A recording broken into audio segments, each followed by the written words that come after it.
I'm Definitiv, also known as Cyclin, and this is the Mind Over Meta podcast, where I talk with fellow passive XR content creators about the meta, league start, a little bit about mindset, and a little bit about currency generation.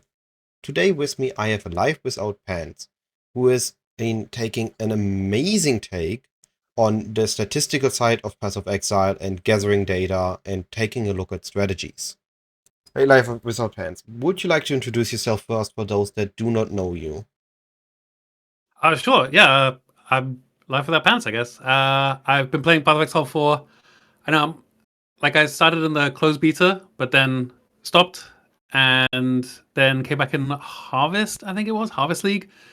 And I've previously worked in the video games industry for like 15 years, a lot of those roles in quality assurance. So I always really liked trying to reverse engineer stuff. I also worked in security, like hacking stuff, like security operations teams.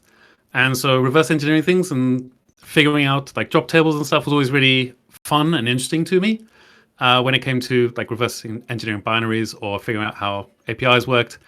And Path of Exile is just like a really, really big API, mysterious endpoint. So I spend a lot of time trying to figure out what the rates of things are, because I think it's really, really interesting. And then you get to economically leverage what those rates are as well, which is also even more interesting. So I make a lot of videos about that kind of stuff. I will definitely be coming back to that statement when we get to your currency making strategies, leveraging your knowledge. So basically, you've just been living with spreadsheets your entire life. Well, no, actually, the Path of Exile kind of brought the spreadsheets, but before, like, I've been making a lot of, like, recording a lot of data. Not necessarily in spreadsheets, but usually just there's this thing about quality assurance work, like when you're testing video games, it's like you see, or just quality assurance work in general. I've also worked in like software roles as well, and usually the thing is you see something out of the ordinary and you think, that's interesting. I wonder what happens if I ... And that's the kind of meta of all quality assurance work, is like, that's unexpected. I wonder what happens if I do this now. And so like poking and prodding at stuff, that's been the thing that I've always been with. And the spreadsheets are sort of a means to an end, because it's like you poke at one thing, you record the data point. You poke at another thing, you record the data point. And then after a while, you can maybe draw some conclusions. And then after a while, you can like draw some definitive conclusions. And that's like spreadsheets are a useful tool, but yeah, and they're a lot of fun, honestly. All right. Before we get to PoE, I have two major questions. I have always been curious since I've known about your channel. First, how did you got to your name? Okay, yeah, no, it's always good to explain a joke. Those are the funniest ones. So it was. I first started streaming back in Diablo 3 days, like the Path of Exile, like closed beta kind of time, and I stopped. And then I started again when I came back to Path of Exile, and it was I needed a new like thing, a new persona, I guess, a new thing that tried to sort of tie up kind of where I was in life. And it was during the pandemic, and nobody was wearing pants in the pandemic. Everybody was living a life without pants. And pants in because I'm from London in England, and pants in English means something different to pants in American English. And I've never stood up on camera, so I wanted to like always leave it in people's minds as to what the pants might be about. Okay. And that's basically it. I remember the Corona or COVID video calls where people stand up doing a video call and you realize what is it. Yeah. Okay. Yeah. I always thought it was mostly American videos that did that, but yeah. I always thought it's related to the Templar, because the Templar also in basically no armor, wearing pants. It was also coincidental because I was playing a lot of Siege, Ballista, Iron Commander, Templar builds at the time as well. I see. So I was there were very few pants worn around the time of the inception. The other thing I've been really curious about, I'm definitely taking this chance to finally ask you, what is it with you using red text with a green border? Right. Yeah. So, number one, it pops, but I needed I think maybe it's in the first video I ever did, the first YouTube video. The first, I always had this are you gonna go back and go back in time? Um, Maybe it was in that one. I can't remember. But so I used to work at a design agency, and we even won an Emmy at some point. Like there was some incredibly talented people working as design agencies, like designers and like developers and that kind of stuff. And one of them, he had this Oh, he had changed. amazing website. Oh, it's very slightly. Yeah, I think sometimes I changed it based on, is that Scourge League where it was like really red background? Oh, no, it's yeah. But making a Mage this Blood guy had a series. really one of the designers had a really good website where he had lots of color combinations, and he showed like this one works with this one and this one works with this one. And so I just went to his website and stole it. I just stole one of the color combinations. So yeah, okay. So the first video I made was an optimized betrayal board. Whoosh. That was a long time. This is in 3.16. I'm pretty sure you might have started around the same time I did, because I also did a lot of Scourge on my backgrounds. Yeah. Plus minus 1 league, I guess.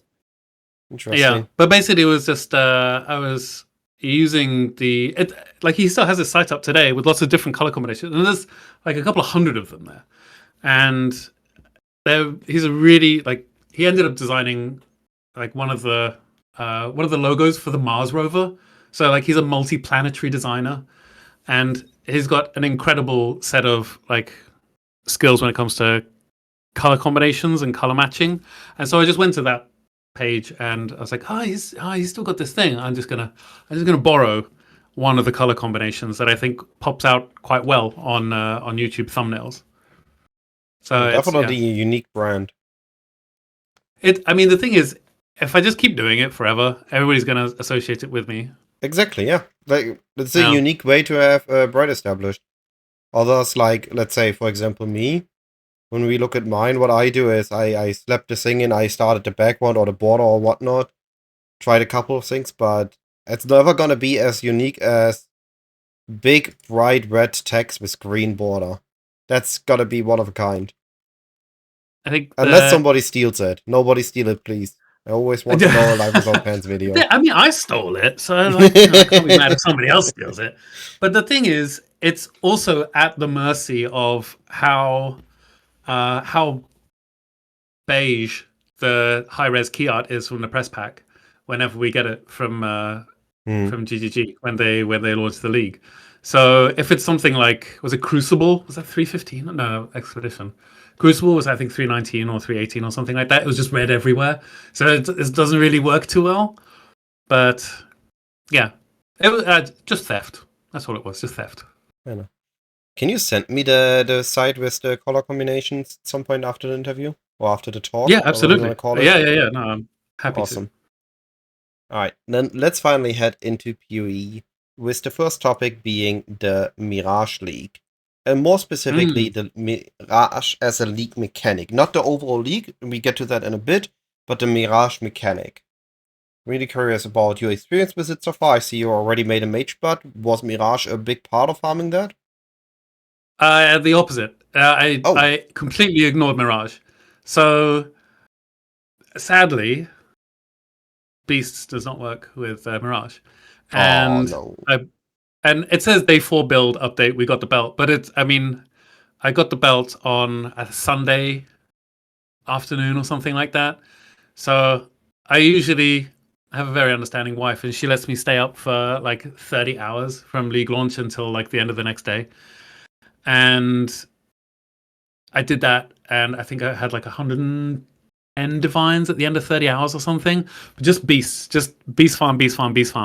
And it's a special time of the year, the league launch. It's like Christmas. And so I went straight for beasts. The build I had was okay for beasts. It wasn't like beast specialized, but if you tweak a build enough, you can get it to do almost any content, really. Unless you're trying to do Ubers on a bow build. But a beast isn't per se a hard content. It's not, but it can be on like our 10 gear. Yeah, fair. Because the red beasts aren't forgiving. That's for sure. And also, you need a specific amount of damage, and once you have it, you're good to go. Yeah. And you also need map sustain as well. One of the things I hate is I hate buying supplies so much. And the thing is, it would make my life so much easier if I just got over that and just bought them. I talked to my wife about that. She's like, what are you doing? Why don't you just buy them? You're an idiot. Why are you running the maps rare? Why are you doing that? You could run them. You could just run them white. It's easier. It's quicker. You make money faster, and then just buy maps.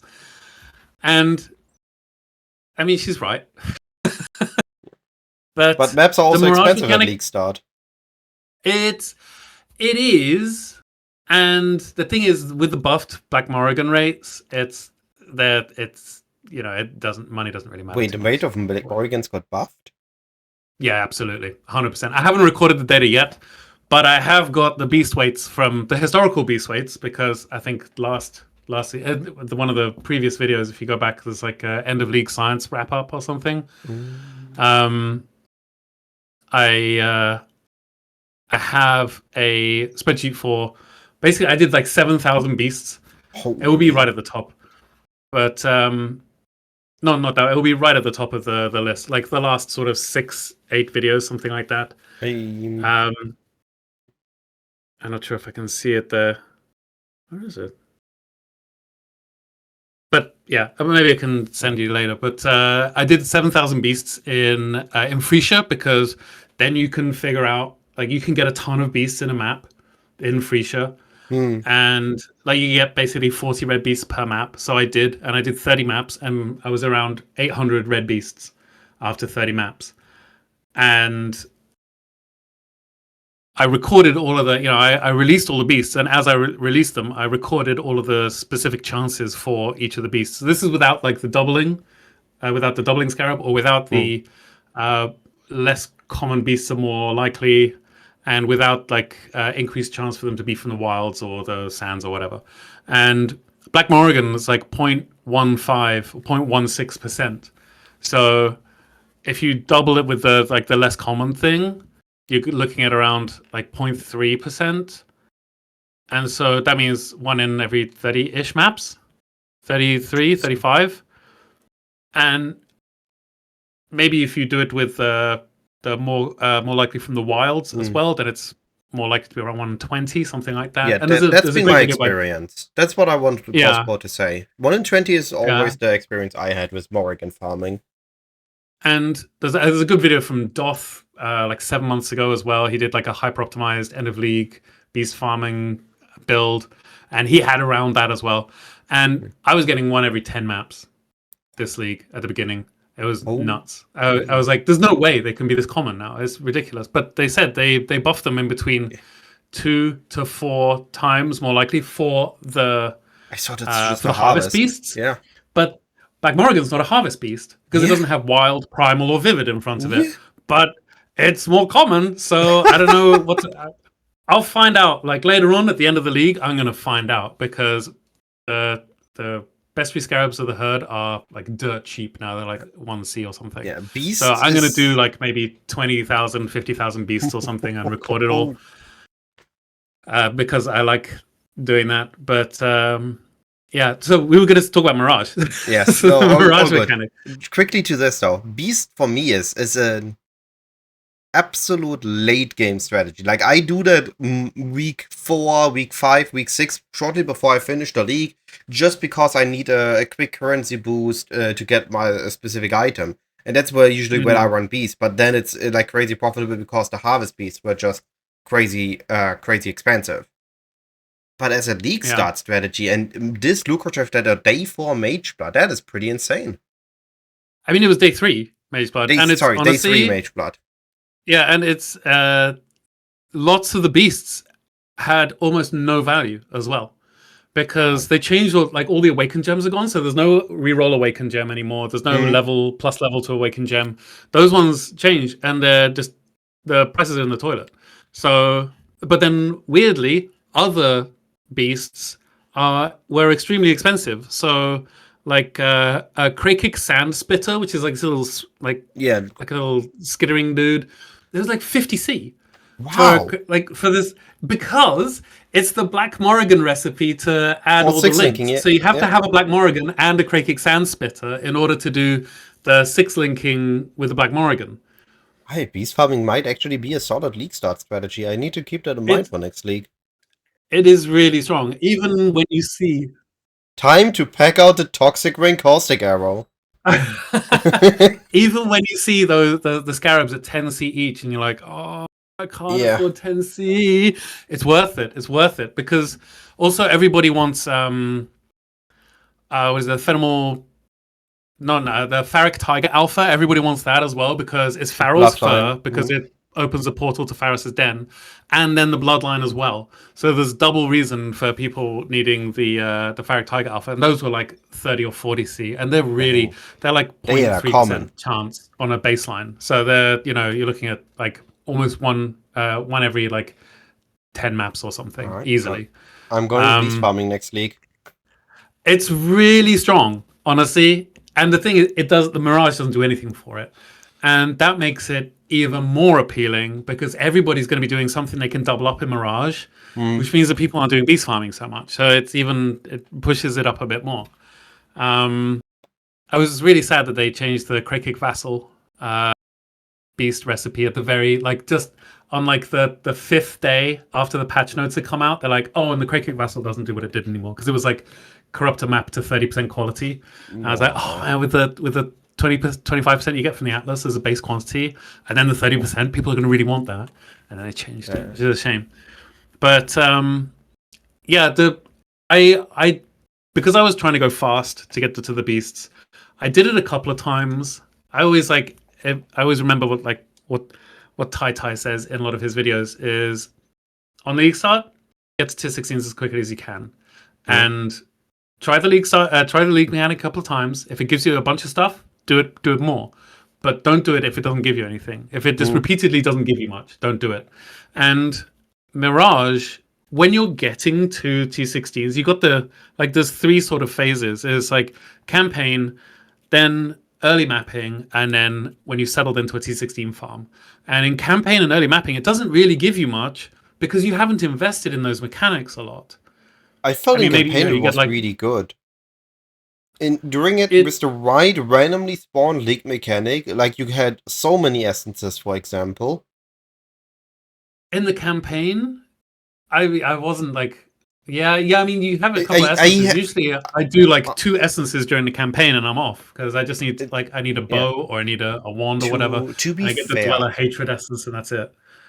I have always an advantage because I'm always starting with a group for campaign. I'm always group rank 1 in campaign. So there's always 1 or 2 person that are just XPing so they can test the league mechanic out early.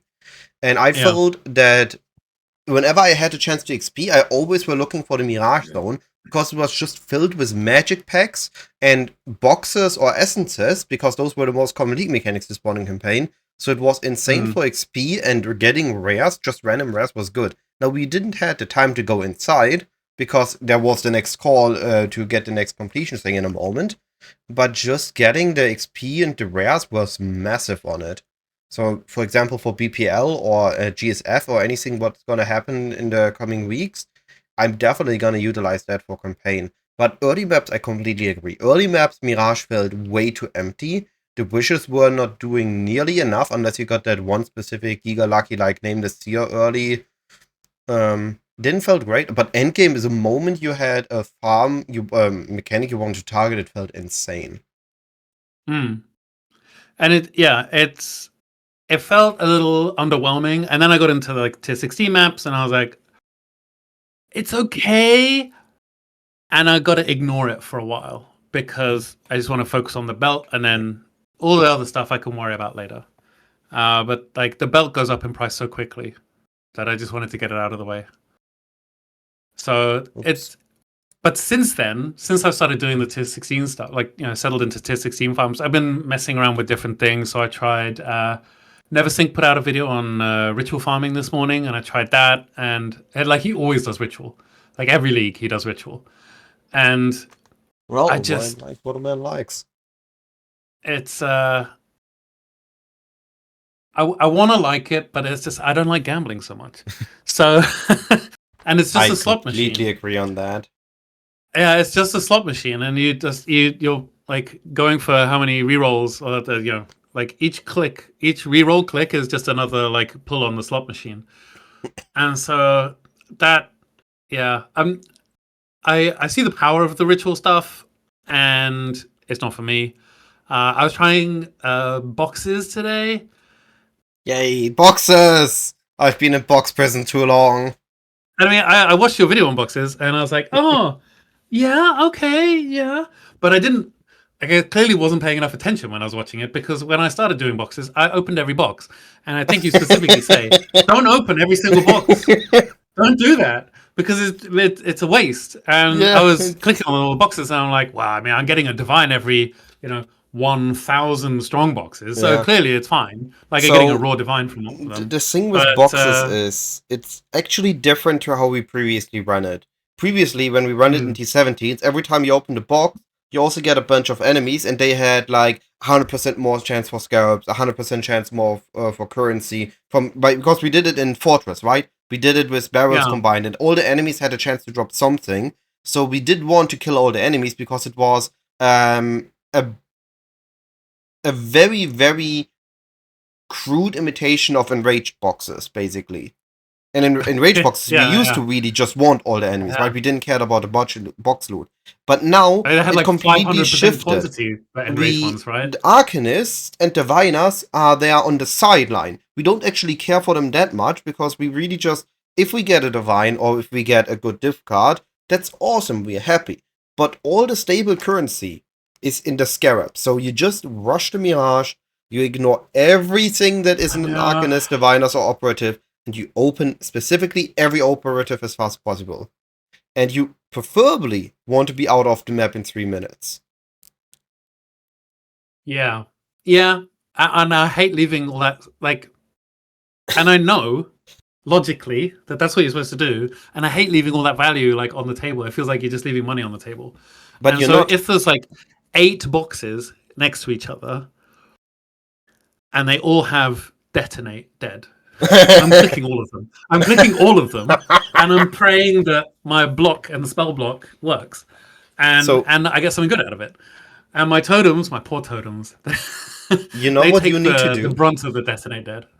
You need to go and get the caster mastery and you change your build, make it a spellcaster, get the caster mastery, open Yeah. chest, which works on strong boxes, and then you can do that, right? You just dash in, spam your damage spell, all the boxes open, and better be freeze or something that destroys corpses, or else you're still gonna die to all the detonate deaths.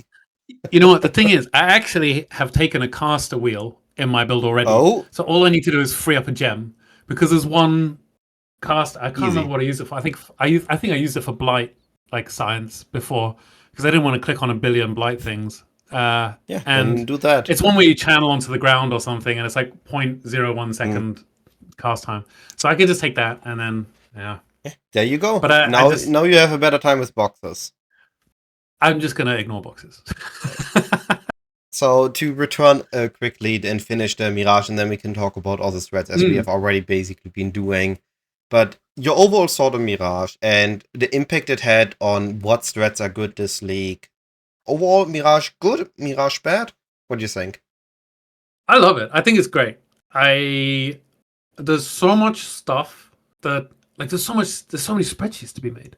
There's so much things to learn about it, and there's so much that is new.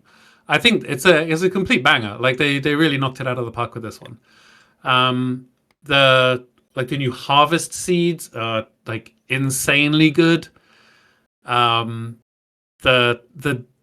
Deli, was it the refracting fog or something that lets you re-roll the enchant on a jewel? It's disgusting. The late game potential on that is insane. I mean, the now potential, like you get your 12 passive attack cluster and get get a notable on it, fracture it, and then re-roll until you get spell damage. Like enchant is filthy. So stuff like that I think is really, really good. The way like the way it gives you a version of what you already had, and the number of things that they made. I've been trying out. What the heck was it? I've been trying out mining recently. I've been back in the mine, like Kalguran mining. So making ore for Kingsmarch, and you go in there, and sometimes it replaces your Verisium. It replaces your Verisium with a really big Hourglass. Yeah, I remember that one Hourglass. from the reveal. The one that made everybody worried that they were bringing Trial of the Sycamores to Path of Exile 1, and it was such an issue that they had to make a clarifying statement of it because it's such a hated mechanic. But like it's already all of the Impure, it's called different Sanctum. versions of everything. Sorry? It's already called Impure 1 though. It's called Sanctum. Yeah, it is. And it can stay there.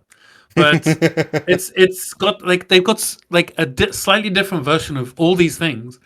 And it's like they really cooked with it. I think it's really good. And my only issues so far is that like the gin caches don't really drop anything. It's like a handful of rares. I think the best thing I ever got was from a gold gin cache was 3 fusings, which is not maybe it sometimes that could be better. Jewels. Yeah. But I've opened a bunch of them. They don't feel that great. I think they are just basically a stash, but they not like the Fortress stashes used to have these enhanced loot. They are literally just they're like the PoE2 chests. They are a white chest, a magic chest, or a rare chest, and the rare chest guarantees maybe a rare. And that's about it. But yeah, and I see where you're going, but I mean, like a rare in Path of Exile 2 is quite good. Yeah, I think it's about similar in the sense of they don't have enhanced loot. They don't have more quantity or anything, or at least it doesn't feel like it. It just feels like they have a little bit of loot in them, and that's it. It's a chest. Yeah. In the end. So those are a little underwhelming. The Hourglass, which turns your Verisium into thaumaturgic dust, I hate it because I can get dust, but the Verisium, that's what I'm there for. Verisium I need because that turns into mirror shards, so I want that. So that's a little frustrating, but like overall, how much dust do you even get? The most I've got, and I'm juicing, like I'm running an 8 more corrupted map with all of the Kalguran Scarabs I can, including the one that turns the smelted, just turns it into smelted bars instead of marking ore. And the most I got is like 100k dust. That's a lot. That's you can buy 100k dust for 3C. Yeah, that doesn't feel that great. It's not, and the thing is, if it wasn't facing trade, then it would actually be quite good because you just need 250 of those to get yourself, enough dust for a shipment, for like a max roll shipment. But I was checking out. I've been checking out so much stuff. Like it's like being a kid in a candy store. Like with all the different league mechanics that can do all the different things. Ritual, you get a lot of juice from Ritual in Mirage. That's really nice. I haven't done Legion yet. There's a new timeless jewel. I didn't even know that it only drops from Legions, and it's all ward-related stuff. I'm super excited about the incubators. I want to blast some Legions later and just run new incubators. Yeah, there's like with Breach. I don't think doesn't seem to be much in the way of Breach. I haven't noticed anything. I can't think of anything. Beyond has come. Beyond the volatile wall. I hate it. It's absolutely insane. I hate it because I haven't succeeded with it once so far. The harvest stuff, crazy good. Overall, I think they just really knocked it out of the park. It's a shame that it doesn't work with master missions, and I feel like the only reason it can't work with master missions is because the child instance can't know the parent instance's state of things like how many red beasts have you captured, or how many Nico mines have you booped, or like what does your betrayal board look like. And that's a shame because you can get a bunch of like syndicate members in the Mirage. They just turn up as one of the wishes. Like you can have them as packs. So I wish there was like a wish for each of the masters. That would be really, really cool. If it wasn't just like syndicate stuff, like maybe some weird Nico stuff shows up. That would be really nice. But I mean, yeah, that's like, oh no, my lobster's not quite buttery enough. We really got treated this time, I think. I really like that this is, I mean, first of all, the Mirage League was way bigger than expected, right? I expected a small league and their focus is still on PvE2 for them. And then we get Mirage, and by the way, absolutely random core expansion. Isn't even off the Atlas expansion, it's just randomly, hey, here's a core expansion, have fun. And the Mirage mechanic, instead of being something minor with kill enemies in a circle, which, I mean, it kind of is on the right maps, but it's an absolute juicer mechanic. It takes anything existing cool thing you want to do, or almost anything existing cool thing you want to do, and ramps it up, right? Mm. The only issue I see long-term with Mirage, I don't see it being core. I don't know how they could make it core without absolutely breaking the economy long-term. I know, yeah, no, I know what you mean. Like so you've noticed, I feel like that all the Scarabs are half price. All of them, like containments. Well, containment dropped below 100 chaos. I've been running it for 2 days now, or almost 3 days. It's free currency. It's insane. You can in SSF. You can self-sustain, not containment, but the budget boxes. You can self-sustain in SSF. Scarabs are free this league. The thing is, it's because of those maps. The whole map is a Mirage maps. Because you have those maps, all your Scarabs are half price because they give you double the value. Yep. So you can, like, if you're doing containment, you chuck it on your map and you got the whole map as a Mirage. So you have one containment and then it's time for second containment. You don't need it.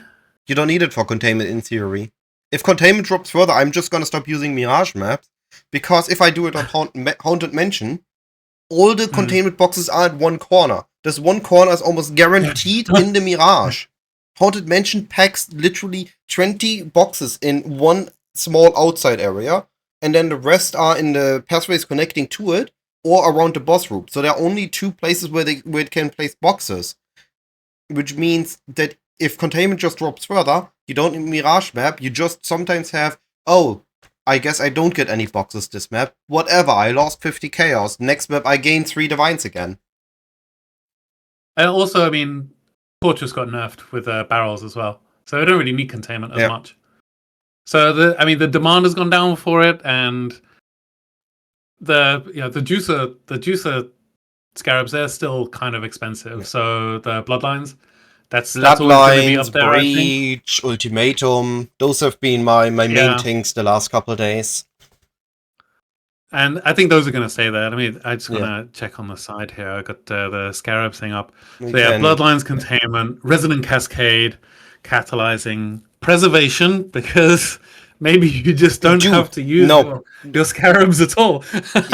Listen, that's Preservation. 5 right there. I've never seen more than in leagues. I've been blasting like crazy. I maybe seen 1 in risk mapping with Abyssal Hordes. I seen 1 preservation in the entire league, and I've been risk mapping. I did risk mapping for like 4 months. I already seen 3. It's day 6 of the league. I've already seen 3 preservations. I mean, it's insane how many scouts I'm getting with containment boxes. Yeah, I think they also buffed like the preservations a little bit as well. I mean, I dropped a mirror. I've never seen a preservation my entire life. They're so rare. But or they used to be, more but I guess now preservations before this league. 82C, you know, it's they're not that bad anymore. But yeah, the Scarab prices are just they're comfy Scarab prices now. Yeah. Where's the Kingsmarch Scarab? That was like 40C. Oh, Calguran Scarab of Refinement. Yeah, I did. This is going out on Friday or something, so maybe I'll make a video about this. Better buy a couple. Maybe Maybe everybody gets a heads up about it. But let me bring up my calculator I've got over here. So I ran one map with that Scarab on it, and I calculated based on how much ore you get and how much you need for a 25-minute shipment and how much the Scarab costs and how much divs are, is 7.5 divines for a 25 mil shipment. You need to do 35 maps, but it's 7.5 div. But don't you also shipment. need the dust? Isn't there a limit on the ore? And you do get some of the dust from the hourglass thing, as much as you might not want it. But it's 7.5 div. Like imagine that it would cost you 7.5 divines to get the crops last league. Yeah, you know. Well, it did in Freesia for a little bit because. But it also cost you time, right? Add the a limit were to the absolutely Refiner's passive. Bargain Keystone thing. So, sorry. The crops were passive. Now it costs you actually investment and time, but you get it faster. But you are actively hunting it instead of farming breach and passively generating a mirror shot every couple days. Yeah, and so there's another way to do it as well. So with the refinement scarab, you get the crops immediately, or the ores. But if you do it without that and you chuck in some other a fragment or something, because then you get increased quality, and you can use refiner's bargains so that all the sulfite you get turns into random ores as well, which is incredibly powerful. Then you just do 10 maps, and then you wait 3 days for your miners and your smelters to turn it into the regular crops anyway, the regular ores anyway. So you can do it and then just let Kingsmarch do its thing and then send your shipment. Or you could just do it straight away and just focus on it. But 7.5 divines for how much is a uniques? They're 100C now. The T0s. If you want to dust a T0, it's 100C. And so that's what you need 12 of those, so that's 1200. So that's 8 divs. So you're looking at around 15 divines for a shipment. And it will take you as long as 35 maps. Those can be but really that's a 50 million quick. Shipment. Yeah. That's a 50 million shipment. So that's a number of chance of for 1 to 3 mirror shots, or what was it? 1 to 5. Oh wow. Yeah. So I guess late league everybody is farming mirror shots with Congo and Scarabs. Yeah. But I mean, you could do it now and get, in not long, you can how long does 35 maps take? It's a couple hours. And you just run it on Strand. You want what are you doing in the map that it take a couple hours? I would assume that you can if you do it 3 to 5 minutes per map, then you can do that in 3 hours. You got a maximum. You got to channel Verisium. You can't just press it and go. You got to channel. You got to defend the petrified amber. No. Never mind. I'm not doing this. The Beyond one. I'm out. It takes a long time to spawn all the monsters, all the Beyond monsters. The Beyond ore, or is it it's not Crimson Iron, but I want it to go faster, but it's. I understand now. Yeah. So Mirage, absolutely amazing mechanics. So many ways to utilize it. It's not just like Breach last league. Hey, look at all these amazing early items, and then never mind, we're doing everything else. It's not just an early mechanic. I really like when the mechanics aren't just early on, like Breach was, because we don't have any way to juice it up. Because Mirage takes another strategy and juices it. It is just part of the endgame process, which I like more. Now, I understand not every league can be like that. Sometimes we just need new mechanics that will later be able to be juiced. We also seen what happens if they are allowing us to juice up a mechanic. We saw that in Necropolis, where it felt mandatory to take it. So yeah, I understand the issues with it. Sometimes it just happens, but I really enjoy leagues like this that are just an absolute blast festival. Mapping is so much fun this league.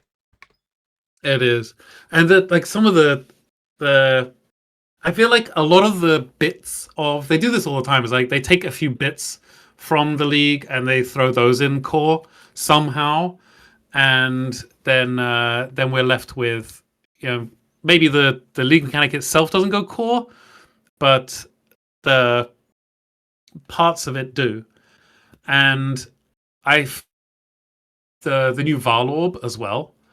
And it's the Val Orb from PV2, so it defines the object you throw it on, and then it adds a multiplier to the implicits, to the attributes.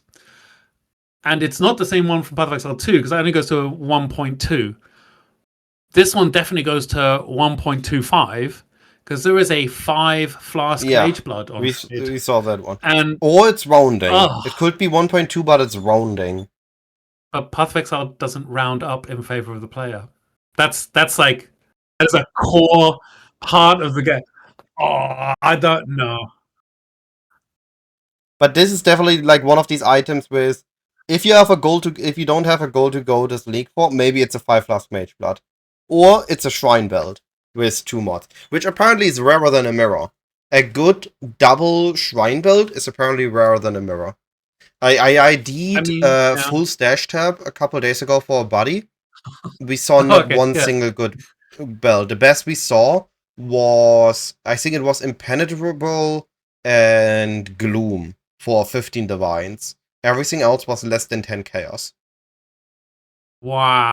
That's 150 divines burned for 15 divine belt. I got a lot of those black barriers, so maybe I'm just going to sell them. No. ID, get the data. I'm going to do the same. This is the one gamble I allow myself this league. This is the one gamble I allow myself this league. I run every black barrier I find. I ID every belt I find. Because how else am I supposed to afford or get my hands on an acceleration resistance belt? I need to ID it, right? It's gonna be 10 plus mirrors. I'm not I can maybe farm a mirror or 2, but 10? That's just outside my radius. I agree. Yeah, I mean the mage blood is like 6 mirrors for the 5 flasks. It's not worth that, but it's expensive. Yeah, I feel like I really like doing the recording stuff and figuring out the drop tables for things. And with bosses or with that belt, the variance is too high. Like you never get any good data. This is something you either get lucky or you don't. Yeah. And I would much rather because it's a lottery ticket, right? And a lot of the time, I'm in the business of selling lottery tickets rather than using them, because it's much more like on average it's more profitable, right? Step 1, just be lucky, but step 2 is make money selling to people who think they're going to be lucky. Just saw this here, just as a side note. You mentioned you don't like Ritual. Did you know Ritual is the 3rd most popular strat on PoE Ninja right now? I don't doubt it. I mean, like, Path of Exile is a game for gamblers. They love we have Breach. PoE players are degenerates. Ritual. They are degenerates. Breach, Boxes, Ritual, and then comes Legion. Log in Legion, and there's Ritual again. And Legion, yeah. I mean, Legion would have been popular. Like Legion would have been number 1 day 1, right? Yeah, likely. Yeah, but then. Oh, yeah, you got Time Machine. Go to day 1 on because you're on latest. Time Machine for this too cool. Yeah, day 1. What we got? Legion. Rasmus is Ultimatum. Oh yeah. I have a friend. He farmed. I think it's like 3rd or 4th day or something. He had like. There's Legion. We have Ultimatum, Breach, 2 or 3 Shrines. Just from doing Ultimatum. Like just map pushing, and then there's Legion. Day 2. There's Legion. Legion Breach. Yeah, there we go. Yeah. But boxes. Shrines of Neptunes. Boxes. Always with the box. Yeah. I mean, if you'd have figured out like the cheap boxes on day 1, you'd have your 10 mirrors. You'd have your 10 mirrors already and your belt. I mean, day 1 I was right after finishing campaign I just went to bed. So day 1 I was busy with getting my completion and everything done. But day 2, if I would have, instead of trying to rush T70s, I would have started farming boxes on day 2, even just budget boxes, it would have been insane. It would have been absolutely insane. But that is a thought to keep in mind for next league. When Mirage has gone core, yep. Yeah, surely. I mean, if operative boxes stay, budget boxes is gonna be the most insane thing ever. Just straight up. Yeah.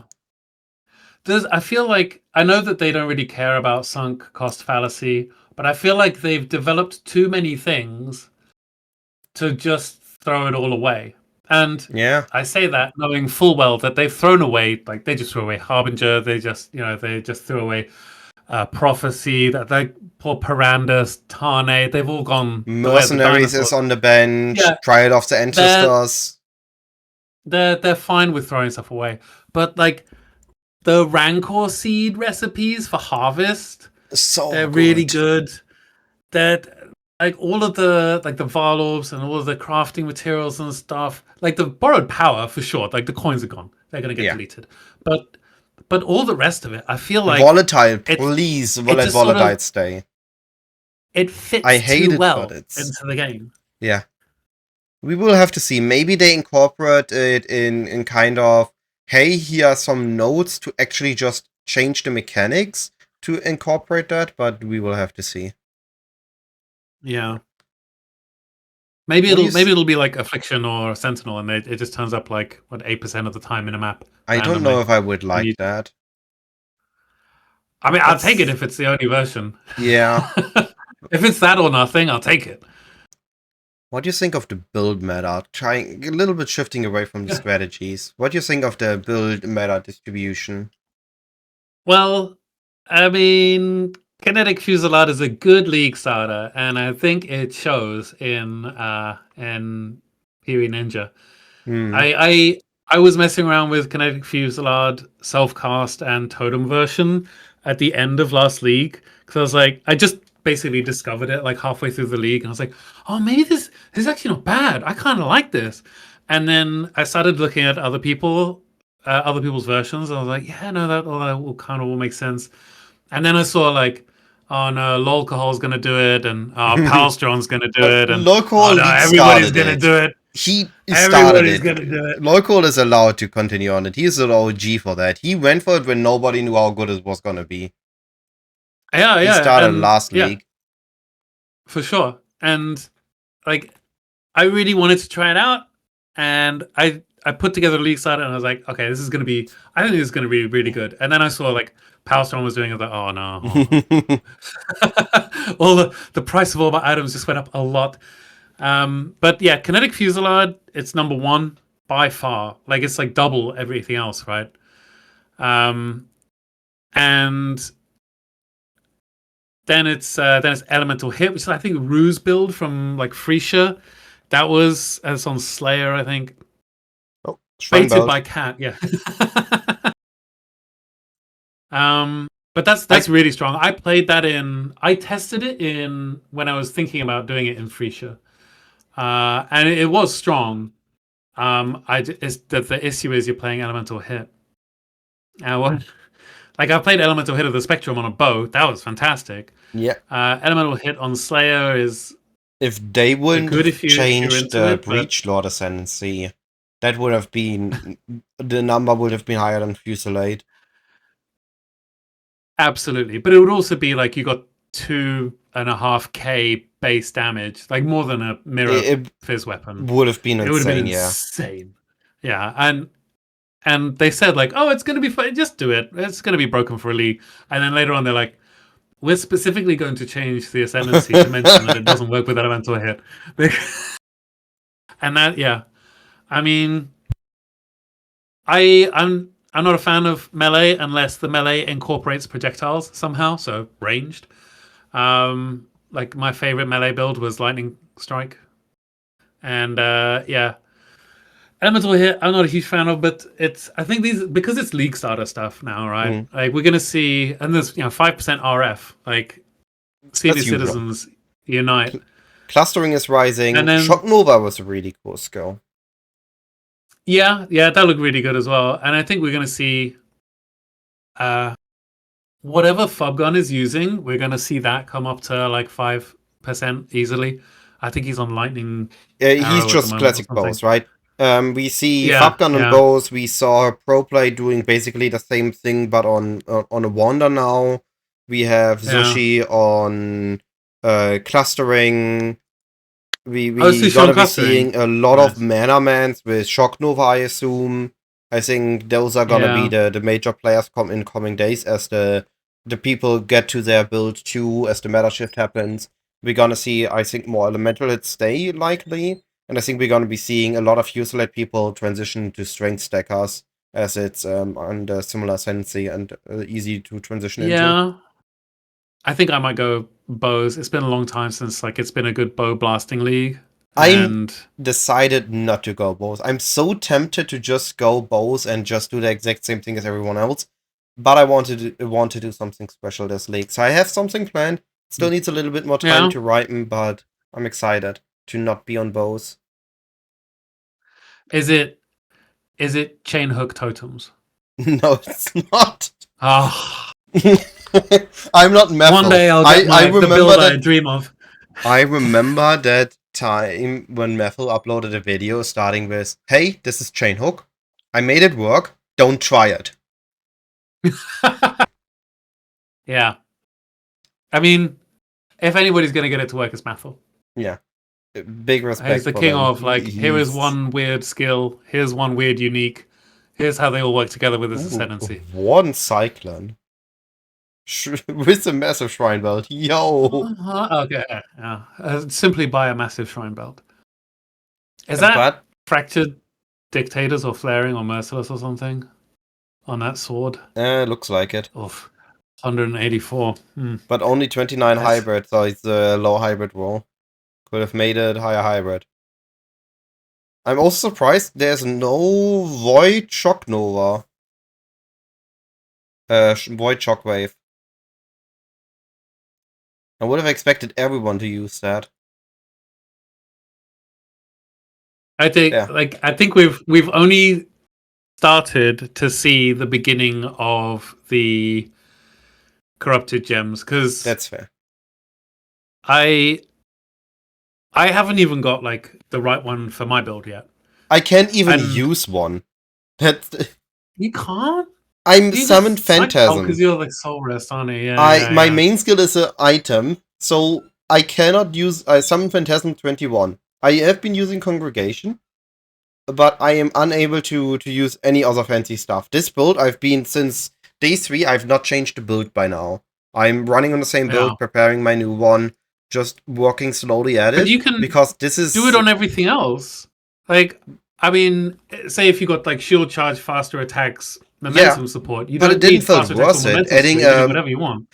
Because it's so niche, right? It didn't feel worth using on Leap Slam, or didn't feel worth using on my stuff here. The best I would have had was Culling Strike or something on Leap Slam. I don't use Spectres or anything either, so didn't need it. Hexbloom and Despair, that would have actually been the only cool thing I could have used. But it would have been so niche, I just didn't went for it. It's difficult being a hipster. The League Starter has been perfect. I'm very happy with it. I might even League Start it again in a future league if it's good for what I want to do. But yeah. It looks like we have a 30. I don't think the meta changed a lot. The league itself, the patch notes didn't have a major impact on the meta. We still have the builds that were good last league: Kinetic Blast, Clustering, Bows, Fusillade, Righteous Fire. The new impact is Shock Nova for the Mana Mans, especially with an Echo Shrine build. But I think we're gonna be seeing a little more impact in the coming days. More about the exceptional gems than the patch notes or the new skills. I think I really want to see go back to the Unholy Trinity. That is the exceptional gem I'm most interested in. I haven't found a way to make it work yet, but Unholy Trinity reads so good. You know what it does? No, I have no idea. I only got I saw it invert the rules support. Yeah. And I was like, wait, this is double as good as the mastery. So that's insane. Holy Trinity it was 40C, and now it's 41. It's similar to normal Trinity, right? But it's instead of its lightning, fire, cold, it's lightning, physical, chaos. Again, the highest damage type, you get resonance to the other types.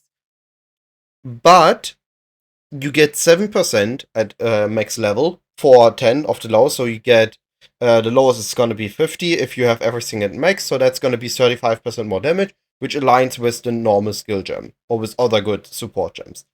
Here comes the cool part. The skills have, at max level, a 90% chance, actually at level 4, if you corrupt it, it goes to 100, to ignore the enemy's resistance. Instead of inverting it, you just ignore it. If you have Why bother 25 inverting resin when from you that. can ignore? Yeah, I mean, it's Is more the- damage and ignore instead of invert. It's good enough for mapping, right? Yeah, and if you can figure out a way to do fizz and lightning, cold, and chaos, you can put Trinity in another one in a different 6-link. Oh god. Trinity, You could Unholy do, like, Trinity, fizz double to, Trinity. Fizz to, But why would yeah, you? you could do Trinity fizz adds to like pen. lightning and cold. You fizz to lightning and cold. Like you just What the convert heck is this somehow build, by the way? in the usual This is way. just Spark, And Shrine then Weld on a Slayer, charge stacking. just a tiny 14 charges. Wait, where's he got? What's going on with the leveling Unholy Trinity? He's main hand leveling. Not even offhand leveling. Main Look, here's hand another leveling. one. Well, is this just a like a Legion 5-way farmer? I don't know what he's farming. I don't think it's a Legion like farmer. 5 I think if you farm Legion, you would still have a headhunter. Yeah. But 14 endurance charges means that he takes, what is it? 40 plus 52 less damage. That's actually gotta make you really tanky. Just straight up 52 less damage taken. That's a big number. Like, whatever is here, that's just 52 less damage on top. On your max sets. Yeah. I think there's gonna be a couple cool builds coming up in the next 1 or 2 weeks for a lot of different things. Yeah. The meta, like, if you go back to like week 1 of Keepers League, then I think it's just going to be like, yeah, Elementalist. It's quite different, really. Like Kinetic Blast, right? Righteous Fire, unsurprising, but Kinetic Blast is still there. But want to argue it's not really got... different. Elementalist is just if we're ignoring Elementalist and replace it with the current hype ascendancy, which is Kinetic Blast. What is it? Not Inquisitor, Hierophant, I think. Yeah. If we just replace this with that, it's exactly the same. But we've got nowhere near as many Deadeyes. The Chieftains are way down. Slayers up. No, wait. I don't think we're 12% Deadeye. 57% Deadeye. Wait, what? Do I have anything selected? Oh, I have Unholy Trinity selected. Okay, that explains it. Yeah. Was about to say. Deadeye is the same. Yeah, I think it's just replacing Elementalist and Hierophant. Just Elementalist was the hype of last league. Hierophant is the hype of this league as a league starter. Like everyone was Ignite Elementalist, Corrupting Fever Elementalist, Glacier Cascade Elementalist, Kinetic Fusilade Elementalist. Like this one had all the skills. And this time it had golems. Really. Yeah, exactly. Is what it had. This time it's just changed. So now it's just Hierophant that has it. Yeah. But yeah. I'm very curious where the meta shifts. I think this is a healthy meta state, I would say. There's nothing that is just, you have to play me, I'm way too broken. But there are a lot of, hey, this is a cool thing. Maybe it's a cool old thing, and maybe it's a cool new thing. But I think there are a lot of cool things to play this league. It's good to see Reliquarian in at 2%. What are they playing? Split Arrow? Split Arrow? What? Yeah, I was about to say, what are we... Oh, it's Bleed Bowl. So we are having... somebody's got to, I guess. Our Sarish Bloodline. I assume that is level 1 Cruelty. They are taking Thirst for Blood. Jack the Axe. Oh, yeah. I think one of the best league stats I ever did was using Jack the Axe. Split Arrow. I did this in Heist League. Puncture, Split Arrow, Bleed Bowl. Been a while. Heist League. What was I playing in Heist League? I was playing Blade, Vortex, Cold, Explode, Grimrow Classic build. What? I did the self-curse one back then. I couldn't afford a headhunter back then. I wasn't good enough to make a headhunter back in Heist League. I was Pyro very new. Alright. Very interesting. I'm going to look forward to see where the meta is in a week's time. It's looking interesting, isn't it? Kind of falling in, but if I have a couple more topics, if you're still willing to talk more. I have like another hour if you want to. Like we can go as long as you want. I forgot time. An hour might be a bit long for viewers to watch, but let's see how long we take. If it's longer, it's longer. I'm having a blast talking with you, buddy. All right. One of the major topics I have in this podcast series is League Start. So I would like to talk with you a little bit about your League Starter choices and how you approach them. I guess it's like you usually go one or two ways. You usually go like, I want to play this build and I'll figure out the content for it, or you say I want to do this content and so I'll figure out a build for it. And I don't do either of those things. I usually have like, well, I mean, I kind of do, but usually I have an economic goal. So this time it was like, 48-hour Mage Blood or whatever. And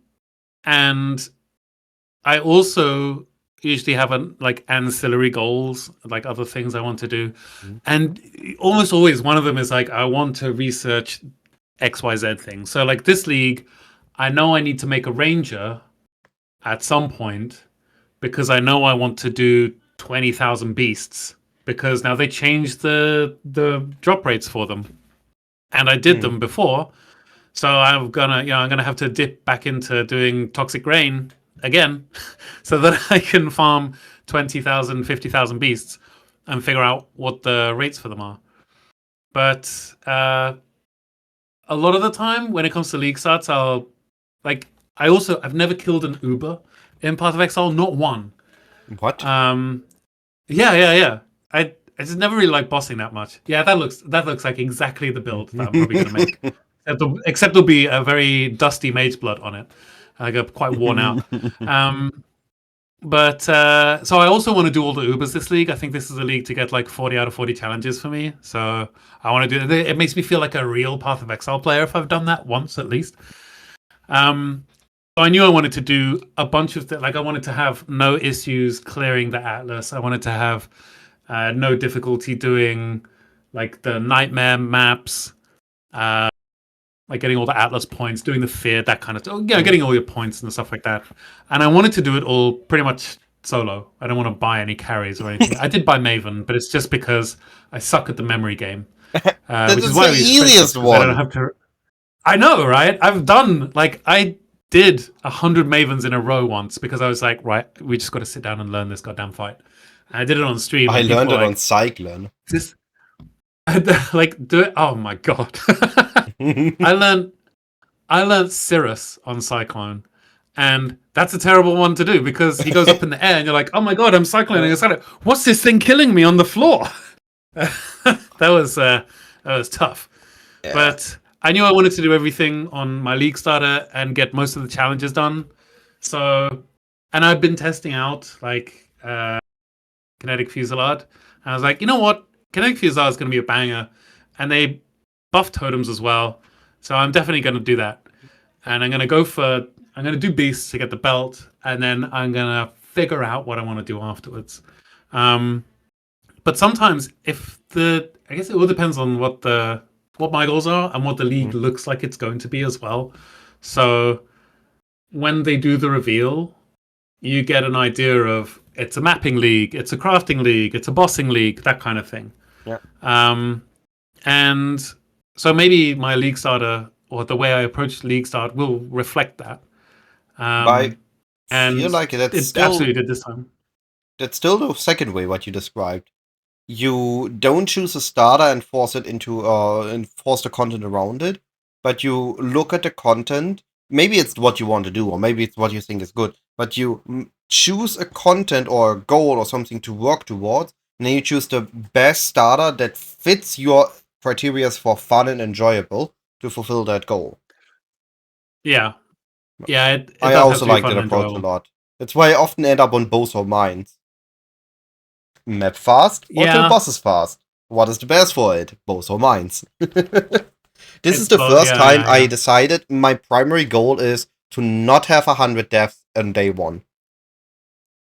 I wanted 200? went with a league starter that was tanky first, then I solved damage, and then I solved speed. And I actually did that in this order at league start as well. I had a very tanky league starter, I got Poison Phantasm, and suddenly I had a lot of damage. And then I solved speed by adding the Umbrella Army. Yeah. Yeah, the Umbrella Army is pretty good. Yeah. It's the Yeah, fastest Necromancer I in knew I terms wanted of to- movement speed. 200% movement speed Necromancer. I mean, there's got to I'm be one faster with than a couple Mage of Blood bow somewhere. builds. There's got to be one with a Mage Blood, surely. But I knew, like, having... Like, I've played a lot of Hierophant Totem builds, and it's always, like, the burst is, like, always insanely good. It's always, like, crazy good. And I knew that, like, I want to do... And they made a bunch of stuff way easier as well, so now you don't have to do Uber Shaper anymore. Yeah. You just Day one was so smooth. You just it do, felt like, so both good. of them. Yeah, well, it was most... Like, the new Atlas was annoying because it wasn't obvious that if you want to do the Polaric invite, you have to have done Haunted Mansion. No, they did. There was some like annoying things. No, I expected it to be even worse. I was happy that it was just that, because the way they showed the Atlas before at the reveal, you had to do a T16 to do the Polaric. Huh? The Polaric, they were in front of the Screaming Invitation and the Searing Invitation. They moved it earlier, so it is actually better than it would have been. Yeah, and it can still be improved, is my point. Yeah. I kind of make sense. Like they said, everything is on the Atlas, and to do it, you need to find it. They also forced you cannot do T17s until you have killed a Pinnacle boss. Yeah, and that kind of stuff I'm fine with.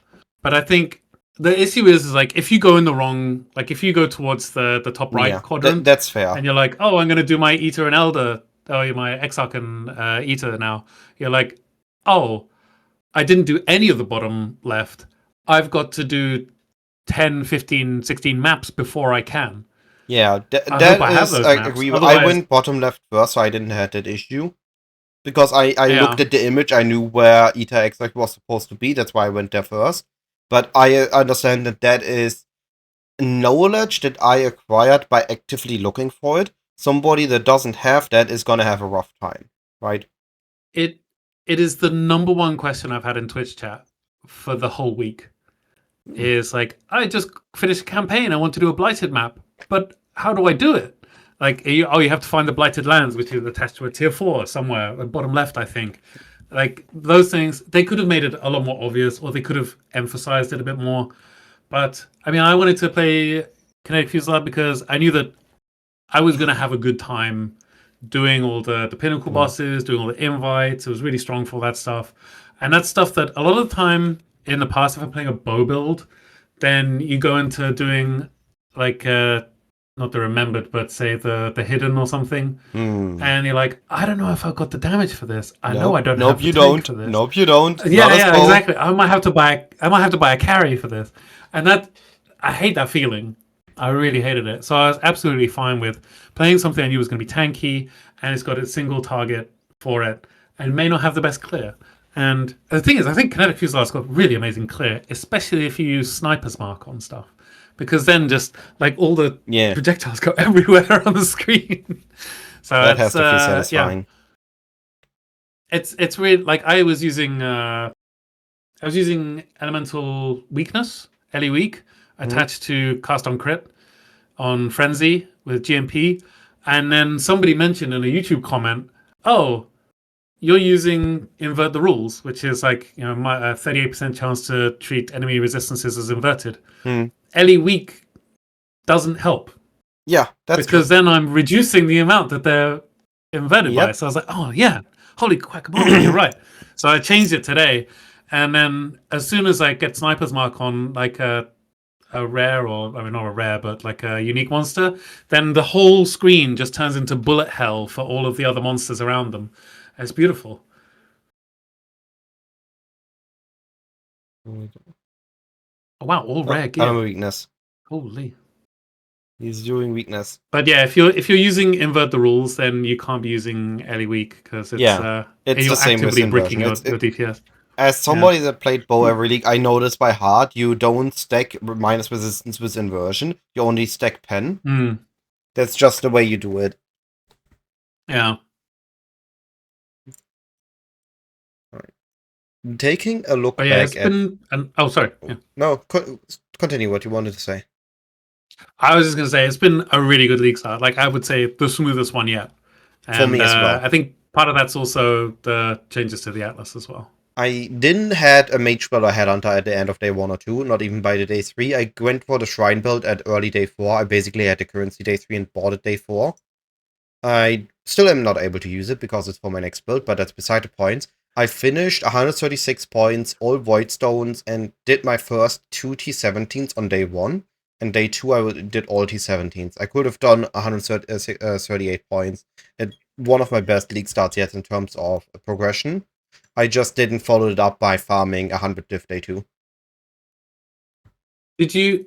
So this is something I figured out. I'm in the middle of making a video now about things I wish I knew about the Atlas progression. Because loads of people in Twitch chat, they're like, "Oh, I haven't been able to play for the first week. What are your tips on Atlas progression?" If you use the Scarab of the Sinistral and the Dextral with a T17, it scours it. Yeah, I know about that. It's beautiful. I did it with the really first one. I was like, start. "Oh, this could be really good." Wait a minute. This could be really good too. It just makes it like this is too easy. But this can't you be, lose like fragments, right? If you do that, you get less fragments on the boss. As far as I know, they are linked to their quantity. Are you sure? No, I'm not. As far as I know, that's why I said it. Yeah, I got 3 fragments on all of them. Okay. Yeah, that makes it a lot easier then. I never used to get 2 fragments, even with quant. I always got 1 or 2. 2 is average. But I never got 3. And I got 3 with by scouring it, so... Huh. Alright, that's also something noted for next league start. Yeah. I mean, also really good, like, nightmare maps are like 25C. Those 2 scarabs are like... Nothing? -1C, they're free, yeah. And the like, all you have to do is a boss fight, and those... Yeah. It's like some of those fragments boss are like rushing 80C is good. each. Yeah. Right. Now what I wanted to ask. Looking back at previous leagues, what is your all-time favorite league starter? All-time favorite league starter? Seismic Trap. Because it... and I Poison or on hit? It's the cold one, because it just froze everything. Cold conversion, like, Poison was good, but like with the cold conversion... in the boots. No, this was before Exsanguinate tech. This was like... Oh. This was maybe 316 or something. No. It was busted. And this was before they nerfed it all again and again and again and again and again. Did you know like, I think they nerfed it like 4 leagues in a row. It's actually only 5% weaker than it was at its prime time, or like 10% weaker. It's just they never changed the cooldown thing, the AoE overlap thingy. And traps are just generally not good anymore, right, compared to mines. The requirements for builds just got higher, but Seismic Trap technically is as good as in terms of damage as it used to be, or almost as good. Every league start, when I look at league starters, I take a look at Seismic Trap. Is it good enough maybe now? And put it back aside. Is it good enough now? No. I guess the thing is, the power creep occurs, and also monster creep occurs, because like, we get new pinnacles, we get new bosses, we get new challenging content. And I mean, I would say now, like, Seismic Trap is probably the one I look on most fondly. But I think Kinetic Fusillade, Hierophant Totems was the best one. It has been the best one for me. So this League Start has been the best. I got everything done. I did it basically all myself, apart from apart from Maven, and it was all like relatively easy. And I think the only thing that came close to that was like double cold iron point, seismic trap, cold conversion. That were the times. Because that was really strong. It was really strong. Oh, like Secrets of Suffering, unique. The Secrets of Suffering scepter, crafting it for +2. Oh, was that oscillating scepter or something? Yes, is that what oscillating. It is? Yeah. Yeah, you had. Oh, yeah, you had to wait for heisters. Oh. You had to wait for people doing. Like, I did bossing that league, and I actually got, I think, the second or third one that came on the market. It was a fun time. Killing, underestimating, but then shortly after managing to kill over and over the Conqueror Invitation. Back when it was introduced. The league after that, I was like, I'm gonna make a heist runner. And I did. And I found a ton of oscillating scepters. And they sold so quickly. Because like nice. I think one of the best things in Path of Exile is the ability to like pivot into selling shovels at a moment's notice. Mm-hmm. And sometimes you have the build for it and sometimes you don't. Like if it's, it's bossing, like everybody's doing mapping this league. So bossing is crazy good money because nobody's doing it. Mm. And the supply of bossing materials is very high and the demand is very high for bossing, uniques. But the number of people doing it is very low. So I think one of the best things about the economy in Path of Exile and League Start, that special time of the year, is the fact that you can kind of guess where it's going to go based on the reveal. Like, it's mapping league, so maybe I want to do bossing because then I'm gonna I'm gonna be way ahead on gear. And then if it doesn't work out, you can usually pivot quite easily. Like if you're, what kind of character are we looking at here? I mean, it's cold iron point, but is it a what ascendancy is it? Is it a ranger or is it? Oh, okay. Never mind. Yeah. Like if you're a ranger, you're like, oh, okay, I could just go. But yeah. So this is what another thing about League Start I realize is that in the past I've been in the mindset that whatever build I play, I'm going to be playing it for the whole league. Yeah, and I recently have got out of that because with Twink gear, I know not every if we're streamers, so we're like the top 1%, like 0.1% of people playing, and we play all the time. And for us, making another character and just running through the campaign really quick with Twink Lvling gear is going to take you like 3 hours. Yeah, it's not that much. Less for me by now. I learned too many layouts. Too many, as if there's such a thing. But right, I could learn more. It's not that bad. Yeah, there's always one more. You can always do one more. But it's not that bad for us to make another character. And so now when I look at League starters, I'm not thinking like, oh, okay, I want to be Hierophant. I want to be Kinetic Fusillade. And I have to have another build to go into after I've got the money for it. I have to know that I'm going to go into like a Wander on Guardian with Kinetic Blaster Clustering or something like that. If I want to do another build now, it's like, okay, it's time to reroll a bow character. Let's just do the campaign. Get out of the way. If I had the currency, I was ready to make a new character on day 4. I knew exactly what I wanted to do. No, that's a lie. I didn't know exactly what I wanted to do, but I knew that I wanted to play the Soulrest Summoner for like a couple of days, farm up currency, and then reroll. Once I knew the build I wanted to reroll, I realized I wasn't ready to since then I've been farming. But still, I believe that one build should do one function, and then you take the next build for the next function. Now, sometimes it aligns. Sometimes, let's say, I League Start Kinetic Blast on Warden, and then I transition into Icicle Mines Deadeye for bossing, because I do bossing afterwards. Sometimes it aligns, but sometimes I go Necromancer, next build I'm gonna go Bow Deadeye. Right? And you just need to accept that, you need to get yourself a little bit of Twink gear, and run through the campaign. Put a timer on, try to be as fast as possible. Just see the 7 steps, and then you're so fast in the campaign. Like Or 50% move speed get for an the entire acceleration campaign. shrine belt. What level are they though? What's the 51. minimum level? They are less than Mage Blood. You can use that before Mage Blood. Yeah. Mage Blood's like 59 or something, isn't it? 54. Wait, come on. A Mage Blood is basically a leveling belt. Yeah, exactly. So, you can use that for starting Act 6, Act 7, you can use a Mage Blood, depending on how fast you level. Yeah.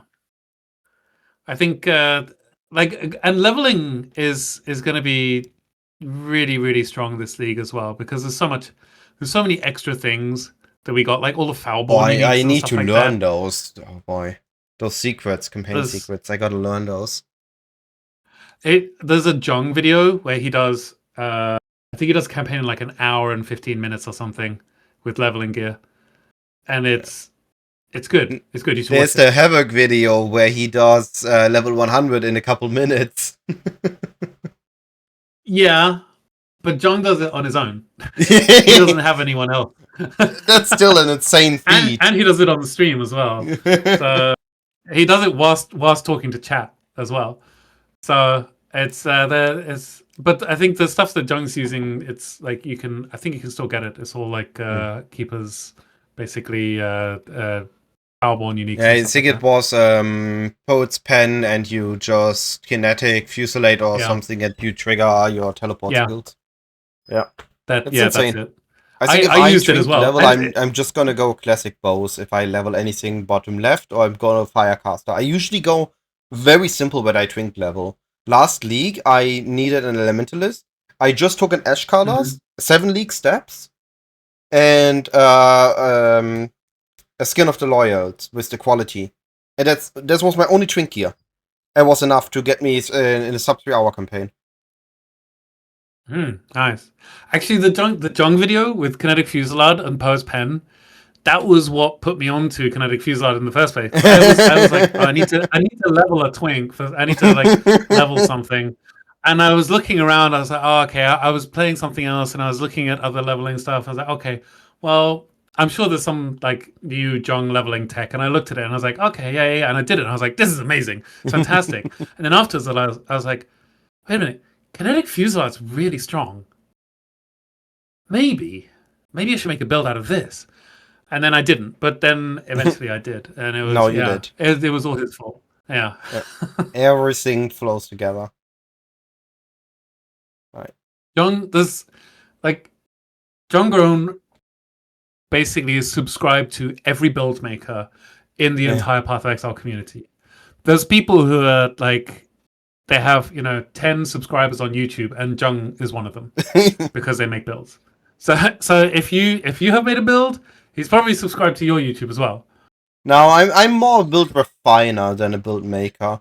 I take an existing concept that I found on PoE Ninja, or found one of the 10 or 100 subscriber videos for, and once I found a concept that I enjoy, I take it and I adjust it to whatever is the current meta, whatever is the current desire.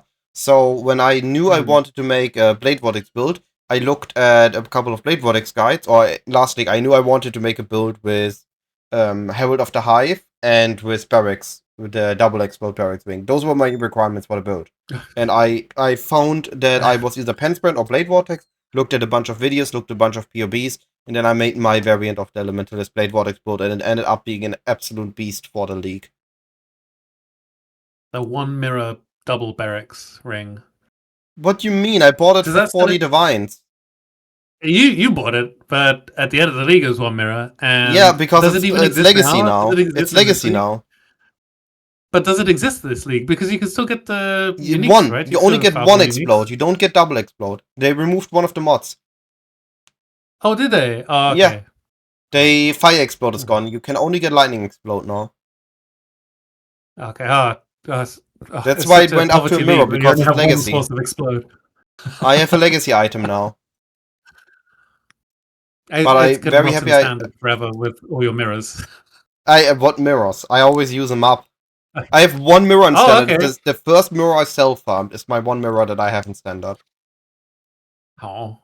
I think I have a bunch, but I mean, I guess I might use them to buy like race reward uniques or something, race unique skins, something like that. That's like the only thing you really can use them for, or testing builds in standard. If that's their main use, I think. Yep. I guess pretty much for everybody that is not a standard player. Buy a turtle orbs. It's like 2% or something is standard. I don't know. 2% is To be honest. okay. So I it was, remember I followed. yeah, I think there are two creators. I sometimes find their videos that are just doing everything on standard, and sometimes it's more clear that they're doing standard. Sometimes it's not clear at all that they're in standard. And I'm not talking about softcore trade. and they have like legacy quant gear. Yeah, legacy gear, combining that with new gear with beacons and stuff. Sometimes it's crazy. Anyway, Legacy quant gems. Have another thing I wanted to ask. I kind of expect the answer of this, but what are your go-to strategies? The ones you always fall back to or default to when you don't know what to make currency with. Oh, when I don't know what to make currency with. This might surprise you, but it's actually a lot of the time now it's crafting. Oh, okay. That I'm does surprise me. I expected I was beast. say beast. Yeah, exactly. I expected beast, but 100% expected beast. So I've always So the thing is, it comes from my love for Harvest, because Harvest was my first league, and Harvest was like it was kind of solved in the first 3 days. I think the optimal way, because in Harvest League, you had to every map you would find the Sacred Grove, and you had to boop it, and it didn't you didn't go into it. You booped it, and you got some seeds out of it. Yeah, and I then remember. You collect all the seeds, and then every third map you go into it, and there's it's the same zone that it is now, but you have to put like the thingies. all Wait, let me search that for people. Yeah, because I think probably, I don't know what your audience is like, but I imagine not everyone played Harvest League, and so you went into the Sacred Grove and you had to plant the seeds in plots and water them, and then suck all the juice up. And you had to put tier 1 seeds next to tier 2 seeds, and tier 3 seeds couldn't grow unless they would. Yeah, this yes. thing. I remember. I was a duo player back then, and I made with my carry always played dot builds. We made an aura bot and a carry optimized for damage over time. We hit Toxic Rain dot cap on day 4 that league. Yeah. I'm not surprised. It was hilarious. And we made the crazy side. We made a cast on crit sword with 61 mods with Harvest. It was unsellable. It was mirrored here that it was unsellable. Yeah. And this is so the thing is with Harvest, like back in the day, Harvest was bonkers. Like the power that we had, we'll never get it again. It was. I think that's a lie. We had other leagues that were crazy. No, because they nerfed. The thing is, they nerfed Harvest in like 4 different ways since. Yeah, I know. But the first nerf they did, nerfed all crafting, because at the end of Harvest League they changed all the tags on stuff. They nerfed the tags. Right. Power charge on a helmet used to be a fire mod. It's not anymore. So you can never just reroll fire constantly to get the +1 power charge on a helmet anymore. Like all that kind of stuff, that's already been nerfed. Like the crafting system was brought way down in power at the end of Harvest League. But also I felt like there was a good change.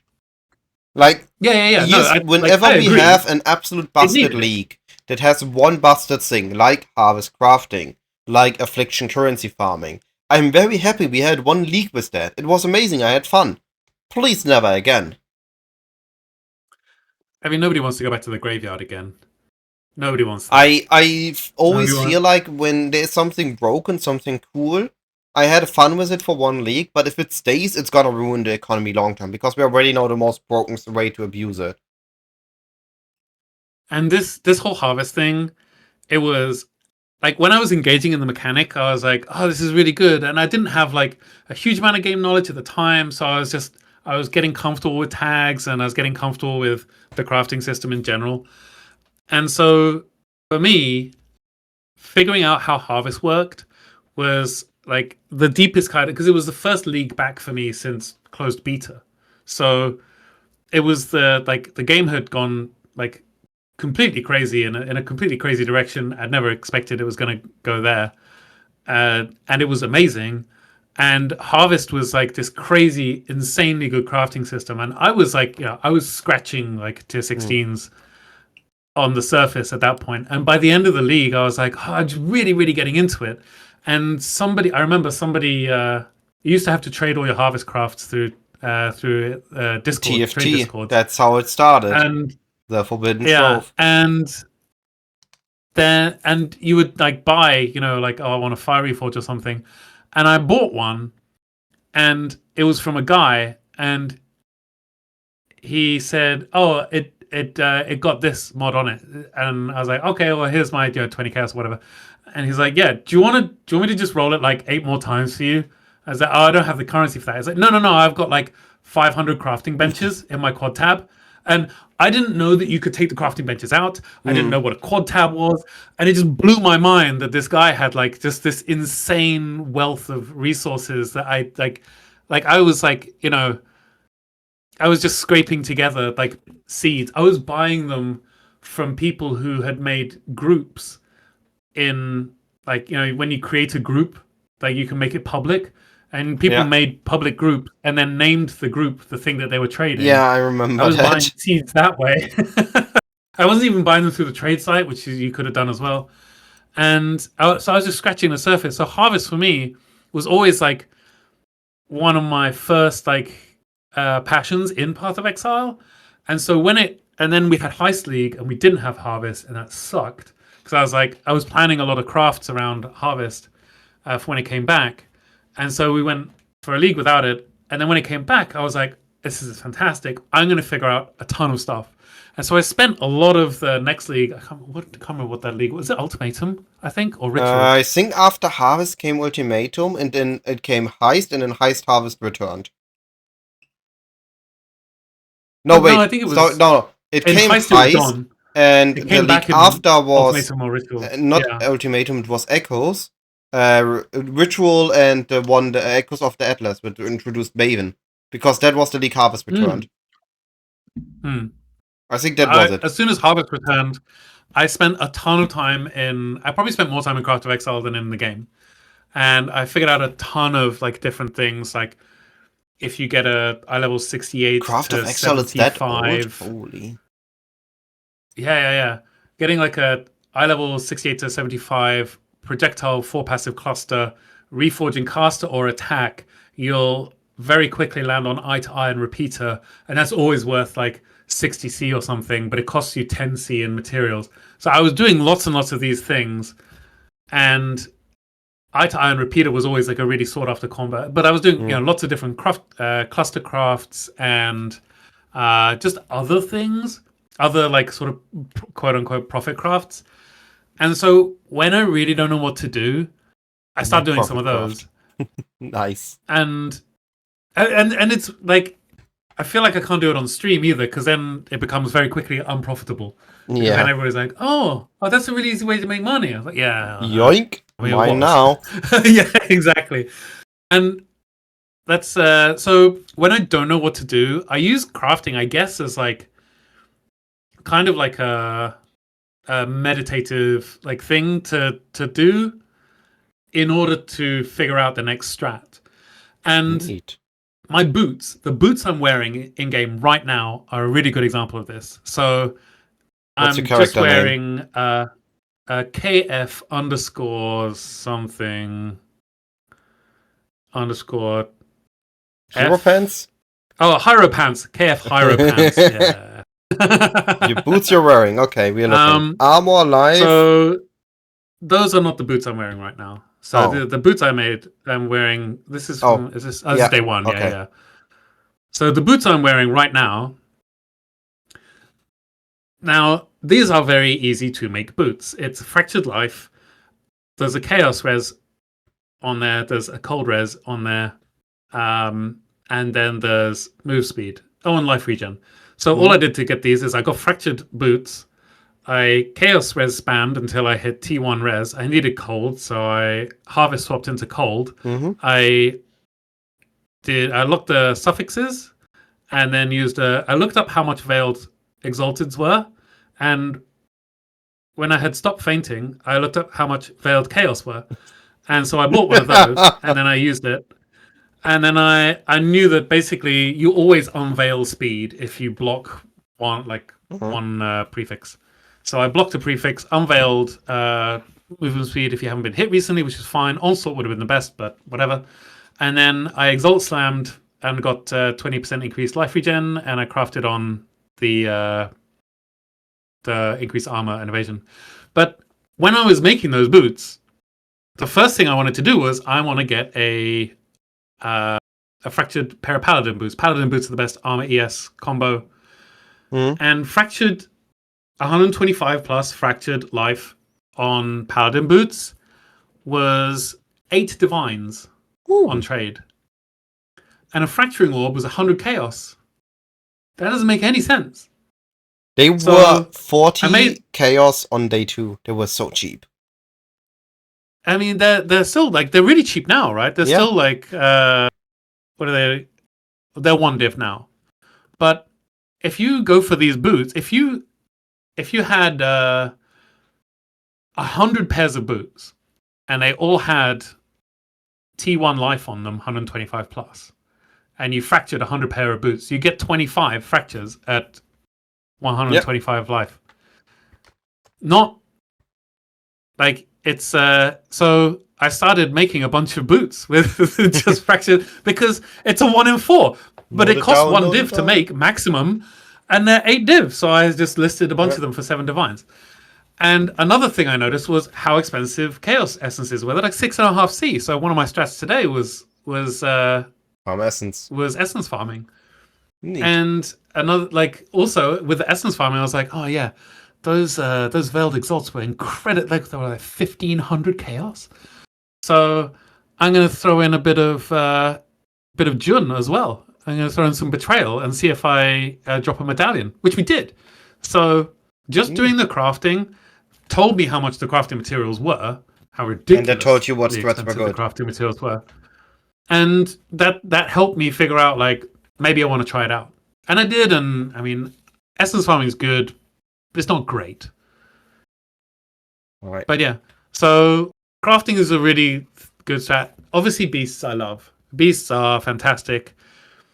But the prices on beasts are a little bit weird at the moment. Like end of week 1, the prices always get a little bit weird. We need to wait a little bit before it becomes giga profitable again. Yeah. I think we got to wait. I think honestly we just have to wait 1 week. Yeah. The Quaked Chimeras already 40C, and those are one of the most common beasts. They're 1.5% without the they're 0.3 or something. Yeah. Oh, no, wait. I think my rule is the 1 easy to farm beast needs to be 1 divine. So when Chimeral goes up towards a divine, it's gonna be good to go. Normally it was in previous leagues we also had Vivid Watcher when we were hunting the Chimeral, but Vivid Watcher is no longer a target. 5C now. Yeah. And Vulture is a little bit rare to target. Oh, you can't target vultures. You can't. Yeah. It's there. So we are just waiting for out of all of the beasts. Out of all of the beasts I farmed, in the many thousands, how many was it? 6,973 beasts that I farmed. Vivid Vulture wasn't the rarest. It was Vivid Watcher. Really? This is wild. Because no, it was 3 times more rare. Beast.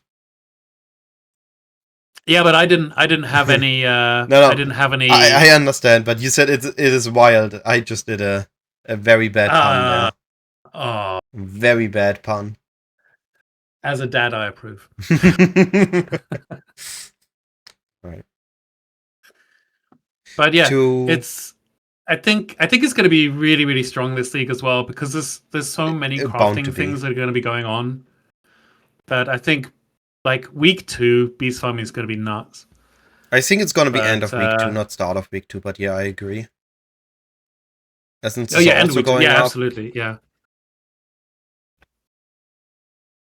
I wonder if there's going to be an insane craft with this one. But anyway, to end Yeah, I today's haven't found a conversation, single one of those. I wanted to found a ask single you, how do destination. you keep yourself engaged with the play? How do you prevent burnout, especially when you play so much? Yeah, I mean, so I always think about that talk that Chris Wilson gave at, was it 2017 GDC, where he talks about like burnout and like we want people to burn out so that they come, like they take a break from Path of Exile, and we have like the 4-month cadence or 3-month cadence back then, and then they come back to it. And I think about that a lot. But the thing is, it's never been like an issue for me. So I grew up quite poor, so we didn't have like computer games a lot. At the first computer game I ever played was, I think, like my aunt. She had like an Atari she got from a charity store, and I was 8, and I was, oh no, maybe 10 or something, and I was playing Pac-Man, and I was like, this is crazy. And then I didn't really get a computer until I was like in my 20s, and then I started playing Diablo. I played Diablo before, and then Diablo 2 a lot. But then when I started living on my own, I started working in video game industry, and I was in quality assurance.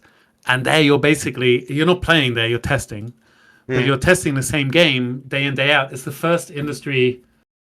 I worked in like restaurants and stuff. It's the video game industry was the first industry where I did my first 100-hour work week. And then first 110. What? Yeah. It was basically 18 hours a day. This was back at Sega. I was there for the launch of the Dreamcast, and it was a lot. But I never at any point thought like it's too much video games. At no point did it cross my mind that it's too much. And I worked in QA for like 15 years, and then worked in different software development stuff, and then in like security and that kind of stuff. But when I moved out of video games, because the industry is not great, I was always playing video games at home. So even when I worked in video games, I was going home and playing video games, and like 10,000 hours in like Team Fortress 2, and you're just burnout proof. A lot of. I mean, the thing is, it's not burnout proof. It's just the right game to tickle my brain, and Path of Exile has like that. I kind of burnt out on like making the temple in Path of Exile 2 a bit. Like that was a lot. It was so difficult. It hurt. It hurt doing that. And I was happy when I stopped streaming, because I was like, oh, thank God that's over. I could just go spend time with my family now. But on League launch, in Path of Exile 1 League launch, it's like, oh, I've stopped streaming. Does this mean I have to spend time with my family now? You just want to play. It's very the other way around. Path of Exile 1's always been like that first love. It's always been like it. I think I'm burnout proof on Path of Exile 1, because there's some things that I'm always going to go back to that are just like that sort of chill meditative state. Even if it's farming beasts, like I will run T16 Scoured Strand for beasts, 45, 30-second map, again and again and again and again, and make a mirror every week or that every mentality. 3 days or something easily, and I'll be happy doing that. Or I can engage with the league mechanic. I can do both. So for Path of Exile 1, it's it doesn't seem, it just hits right. It's like that first beer on a really hot summer, and it's the first one you've had outside. In Sweden we call it uteservering, like the outside beer you have, the first one in summer, and like the sun's beating down on you. That one, that's what Path of Exile's like all the time. It's not a drug.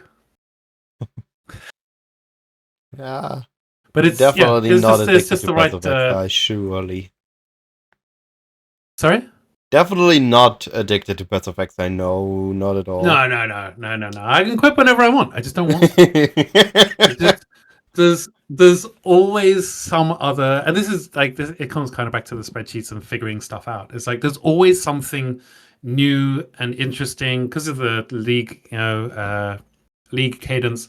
There's always something that I want to try and figure out, and sometimes it's doable, and sometimes it's like a pipe dream. Like I'd really like to figure out what the rate for different like from the coins, the Jin coins, like what the rate for, say, coin of power to give any particular kind of outcome is. But that's, I would assume that's it's like an just insane a one. goal that Like they're all even. Are they? They're not even? I don't know. That's what I mean. There's always something. Like I don't know if they're all even. They could be. They probably are. Yeah, I would assume so. Are they? Yeah, you would assume so. But there's so many things. Like one of the first things that really like caught my attention was I was doing one of the first Reddit posts I made was about I figured out the Danig vendor window completely. Like I figured out exactly how the Danig window works. So you go there, and he always gives you 5 in between, like 4 and 6 options. And I've like figured out I did like 3,000 Danig rerolls just to figure out what the rate of logbooks was, what the rate of exotic coins was, what the rate of the ROG and Gwenin things. And then I was like, oh, this is really interesting. I wonder what else like Expedition has in store for me. And so I started figuring out, I started like trying to figure out what is the rate that the different NPCs appear. And obviously Gwenin's like 50%, ROG's at like 30, and Tujin and Danig are way down there. And then I started turning them on and off in the Atlas, and I ran like 100 maps with none of them on, and then I ran 100 maps with the Danig one, like he turns up 90% more frequently or something, and it was the same because it didn't work. And so I ran a couple more 100 maps to confirm it. The Atlas passive node did nothing. It was just bugged. Wow. And I made a bug report about it, and it went like they didn't fix it for 2 leagues, and they didn't tell anyone. And when they did fix it, they didn't tell anyone in the patch notes either. So it just didn't work, and stuff like that. I find it super interesting and super fun to figure out. And so there was, I would be doing Expedition on stream. And people were like, oh, what kind of Atlas tree are you running? And I would show them my Atlas tree, and I didn't have the Danig node. And they're like, oh, you got to take the Danig node. I'm like, no, you don't. Because it doesn't do anything. You can take the Tujin one. That does something. I tested that one. It does something. But not the Danig one. But why? What caused that Danig didn't work? I have no idea why, but allocating that Atlas passive node had no effect on the number of times that he showed up to lead the expedition. Maybe it's just so low of a chance that it just did nothing? No, it's like 20%. What weird. And if it's a 90% increase, you'd expect it to go to 29, something like that. You'd expect out of 100 times, but it didn't. I ended up running like 1,000 maps to like just double, because I was like, there's no way. This feels like you had a tinfoil hat on, and it doesn't work. It doesn't work. I need to prove it. And people in the bug forum were, exactly. People in the bug forum were like defending GGG, saying no, they would never do that. It's not a bug. It's you're mistaken about how statistics and probabilities work. I was like, what do you mean? It's like I did it 100 times. He showed up 20 times. I did it another 100 times with it allocated. He showed up 19 times. How is that like? How am I mistaken? Like, oh no, these are very interconnected probabilities of very tricky things. Like, it's not that deep, man. What are you talking about? So like there's always stuff like that for me to figure out, and I really enjoy that. So respect for that. I think there's not going to be something I burn out on. I don't think. Maybe if I try to do 50,000 beasts, I might burn out on it a little bit. But the thing is, if I do 50,000 beasts, I will be able to cry into my pile of mirrors, and that will be fine. But I Fair also enough. will probably know what because I want to know what the beast weighting is, and then I want to do it with the more likely for less common varieties to show up, because we don't know for certain what less common varieties means. Imagine We don't Morrigan know is not yet. a less common variety. Oh, I don't. That's going to be so annoying. But yeah, so I spent a lot of time. I spent a lot of time asking a lot of questions to people in the Prohibited Library Discord, Hmm. like the Stat Collection Discord. They do like a lot of the like the real science and Path of Exile, and I picked their brain a lot about stuff. Uh, so shout out to them for being very patient with Yeah, me. big shout out Um, for the library. they're really good. But Right. yeah, finding out because also like just say okay, I'm going to stop obsessing about this in a second. But the beast stuff. Take for example the beast stuff. There's three kind of ways you want to approach beasts if you want to know what the weightings are and how it works. One of them is what is the base chance? The next one is what does less common mean? And then the next one is when does more likely to be from the wilds apply in the equation? Mm-hmm. Because if you have the more likely to be less common, what I would assume is there is a table of weightings for all the beasts. So like Vivid Vulture is like a 2, Black Morrigan is like an 8, and then Kraken Chimera is like 100, and like Taurus Alpha, like the Minotaur guy you always see all the time, he's like 5,000 or something, and it rolls twice, and it takes the one with the least weight. That's what I would Mm-hmm. assume. Makes But sense. does it figure out if the beast is going to be from the wilds first and then do the rolling? Because that would also make sense. Or does it do that afterwards? And is there a way we can figure that out by running 50,000 beasts? Yeah. My So assumption those kind of things.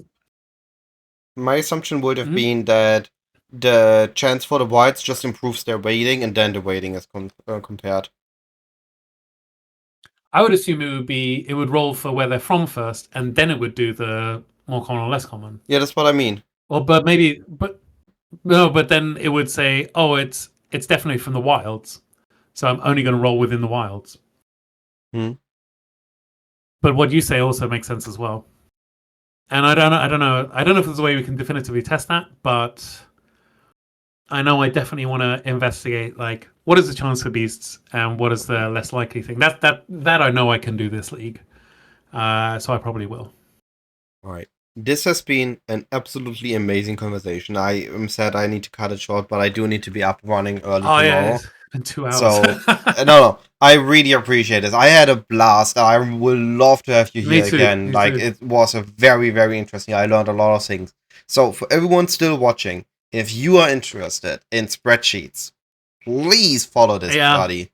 He deserves it. He is making amazing content, very data driven, very informative.